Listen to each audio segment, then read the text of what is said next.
If you ask any hiker in the world, they'll tell you that climbing a mountain is one of the most physically challenging activities ever. No matter what mountain it is, reaching the top of a mountain, any mountain, is an impressive physical, mental, and emotional accomplishment. But the thing about climbing a mountain is, once you get to the top, once you've reached the peak of that mountain, you have to go back down. It's the exact same way when it comes to sports, specifically basketball. Many of our favorite players have been plagued by injuries that placed them on a steady decline from their mountaintop. From Tracy McGrady to Brandon Roy to Isaiah Thomas, man, it never fails, no matter the generation. Now, just because you come down from this top doesn't mean you can't go back up. We didn't see it with these players I just mentioned, but there's one player that can make that long-awaited rise back to the mountaintop. One that could see him take the throne from a player who was looked at as his rival for years. Now, we all know AD and his story. He had a crazy growth spurt in high school, and he transformed into a beast and cemented himself as one of the best players in the country. This dominance on the court in high school was enough to earn him a scholarship to Kentucky. And as soon as he hit the court in college, he did the same thing he was doing in high school. Just check out this graphic. I mean, imagine a player having more block shots than the top schools in the nation. This dominance continued all throughout the season, and by the time the draft came, he was the undisputed number 1 pick in the draft. Now, the Pelicans held this number 1 pick, and with it, they chose the 6'10" big man out of Kentucky. A generational talent was making his way to New Orleans with hopes of delivering a sense of hope into a franchise that hasn't been the same since CP3 was traded for Eric Gordon. The expectations for Gordon and AD were sky high. They were expected to terrorize the NBA and be the next great duo. I mean, think about it. Eric Gordon was traded for Chris Paul. But as we all know now, things didn't work out this way. Gordon would eventually end up leaving to sign with Houston in 2016, and AD was all alone in New Orleans. But Jrue Holiday did come, and eventually he and AD were able to lead the Pels to 2 playoff appearances. These appearances weren't really anything major. In both of these appearances, they were eliminated within the first 2 rounds. This is in no due part to AD though. See, in his time in New Orleans, Anthony Davis had established himself as a double-double machine and a top player in the league. We're talking about a guy who was a perennial all-star and made the All-NBA first team multiple times. And he was even better in the playoffs. In their 2 playoff appearances, he would average 30.5 points, 12.7 rebounds, and 2.5 blocks on 59.3 true shooting percentage. Phenomenal numbers. But after the 2018-19 season, it became well known AD didn't want to be in New Orleans anymore. It quickly became the worst kept secret in basketball, and he eventually made a trade request. But where would he go?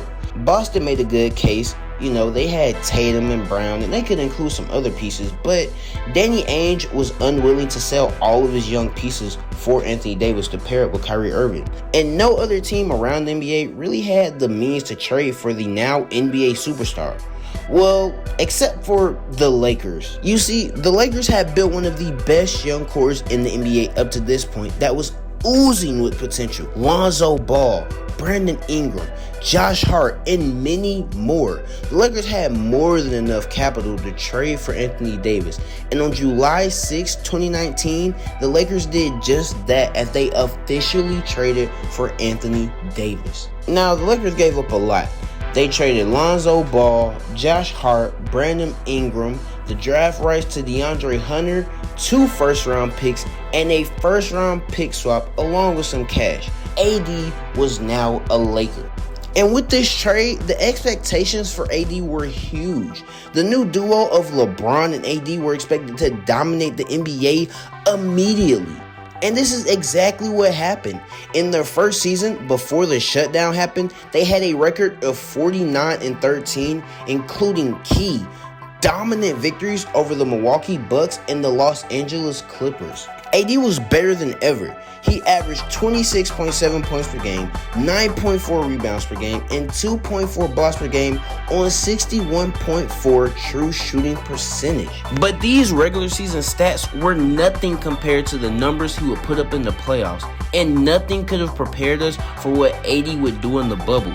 He was eccentric and was arguably the best player on the Lakers during their run.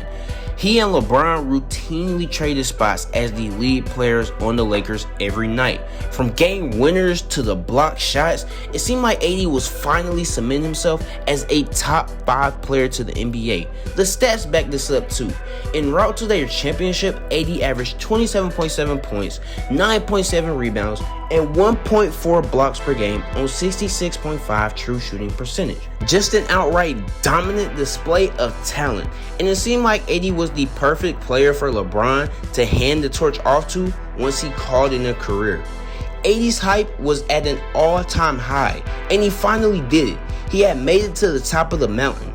But like I said before, once you're at the top, it's nowhere to go but down. Now, the season following this, he was plagued by injury. He never was really able to find a rhythm and only played in 36 games that season and had a horrific playoff performance. But almost everyone was injured. LeBron was out in a significant amount of time as well, and this makes sense as they got the least amount of rest going into the next season. So it's not totally his fault. But this past season was probably the worst out of them all. He was egregious. He only played in 40 games the entire season. He would constantly get injured, and when he did play, he wasn't all that either. His defense was still good, but offensively, he was horrific. He couldn't make a jump shot and struggled to create looks for himself. Just an all-around horrible season, and his stock was at an all-time low. And many people are now under the belief that he has officially fallen off. And I mean, they might be right. He is in the middle of his prime and is always injured. Plus, it seems like his on-court abilities have regressed too. Can't be considered a top 5 player if you're never available to play. The best ability is availability after all. But with his stock at an all-time low, AD is basically primed for an All-NBA season, and he has all the capabilities to do it. Let's be honest, AD has been a victim of bad luck these past 2 seasons. He only had like 3 months of recovery going into 2021, so he was bound to re-injure himself. And it was evident as soon as he stepped on the floor that 3 months was nowhere near the amount of proper recovery time he needed. So when he got injured, it was no huge surprise to anyone. And then this past season was really just straight up unfortunate. AD was never really able to get comfortable and was suffering legit knick-knack injury. It seems like every time he was in the news, he had an injury.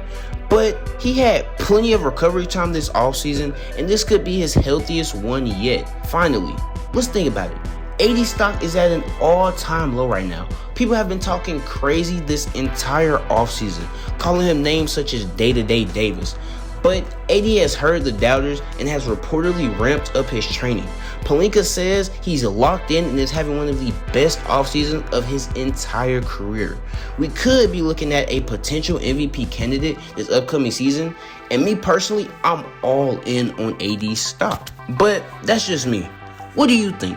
Do you think an AD revenge season is upon us, or are you pretty firm that AD is not the player the Lakers thought they were getting back in 2019? Let me know what you think in the comments. Check out my links in the description, and until next time, peace.